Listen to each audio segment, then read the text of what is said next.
and welcome back to the channel. There's been an update on the building collapse down in Florida. Apparently there's a sister building that looks exactly like that building that was built by the same builder at the same time with the same materials and are having some of the same problems with the cracking in the foundation.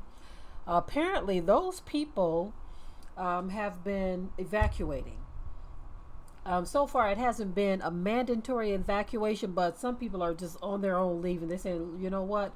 We ain't taking no risk here. We saw what happened with this building. We are getting out of here. Anyway, I have the clip that I'm going to show you all on that right now. By side view of the condominium, the before and the after, just to show you that this is no exaggeration of how bad and catastrophic it was early Thursday morning at around 1:30. When the South Tower came crumbling down. And the collapse, of course, is causing fear in a lot of residents who live in high-rises. And naturally so, but more closely here, those living in the sister building of the Champlain Towers, they are really being affected. And I believe they have been evacuated. Let's go now to Local 10's Andrew Perez live now with much more on that. Andrew. Well, the situation right now with Champlain Tower North, that is the twin sister tower that's actually right here over my shoulder behind me. It's not mandatory at this point that people have to leave, but a lot of people are choosing to leave for one reason or another. Either they just frankly don't feel safe. This was a building that was built at the same time, same materials, same design, et cetera, et cetera, et cetera. But others are just leaving because they don't want to deal with the hassle in case they are forced to leave so that there can be a more thorough inspection done here. But this doesn't happen in the United States. Buildings don't collapse.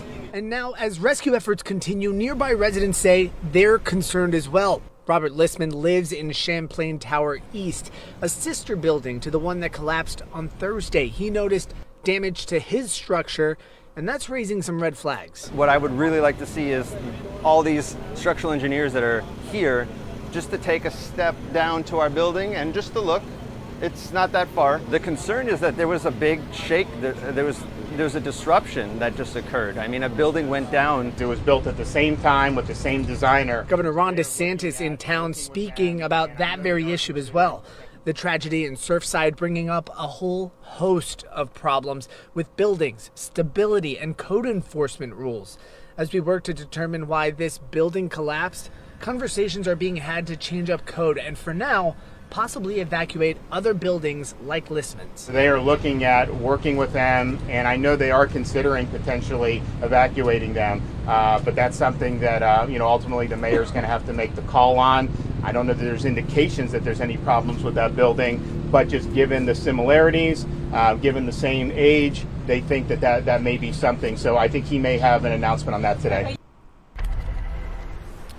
So again, the main concern right now with this is the Champlain Tower North, which is behind me. We just spoke with residents as they were leaving, packing up their belongings, finding other places to stay. We're going to have that and the insight that they have on that building and the building that collapsed. That's coming up Local 10 News at 5 o'clock. I'll send it back to you. Andrew, so just to reiterate, yes, that East Tower that you're talking about, not a mandatory evacuation, just people leaving if they choose to. Andrew, thank you for that update.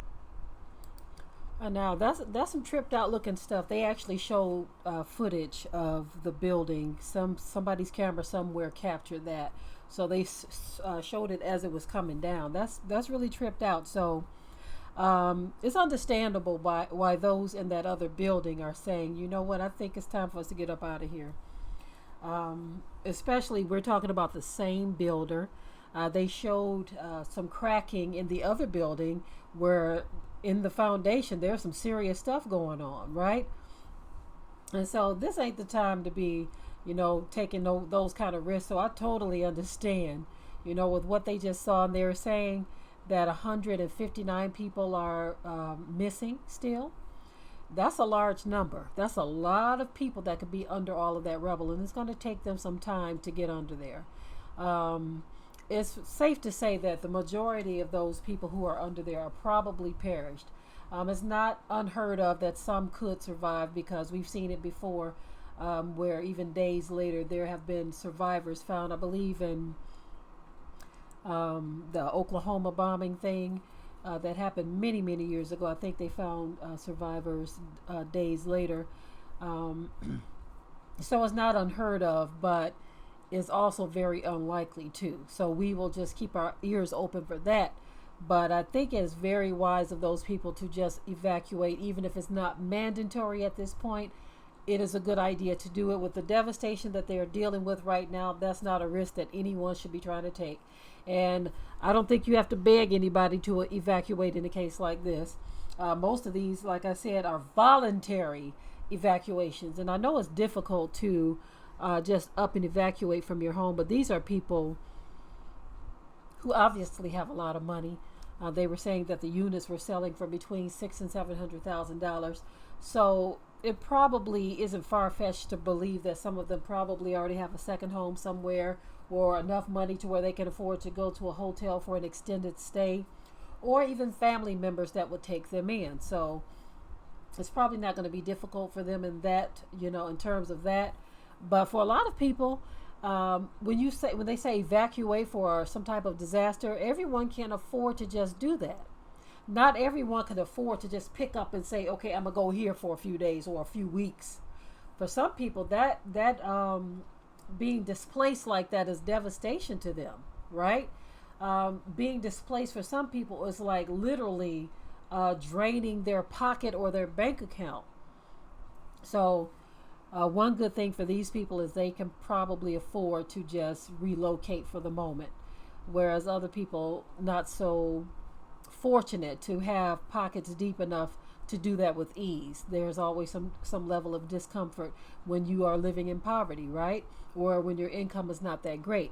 Of course, there is still, when you're being displaced in any situation, regardless of how much money you have, and it's something that's just happening out of the blue, of course, there is going to be a level of inconvenience that you're going to experience. But it's better to be inconvenienced than to lose your life. So to err on the side of caution, a lot of these people have decided to vacate the building. And they should. Anyway, that is my update on this very unfortunate and frightening event. Let me know what your thoughts are in the comment section. Until next time. We hope you liked today's topic. Please leave your comments below. If you haven't already, subscribe to the channel, share it like this video, and with that, we're out. Be sure to ring the bell to be notified of new uploads on this channel, and also comment, share, like, and subscribe.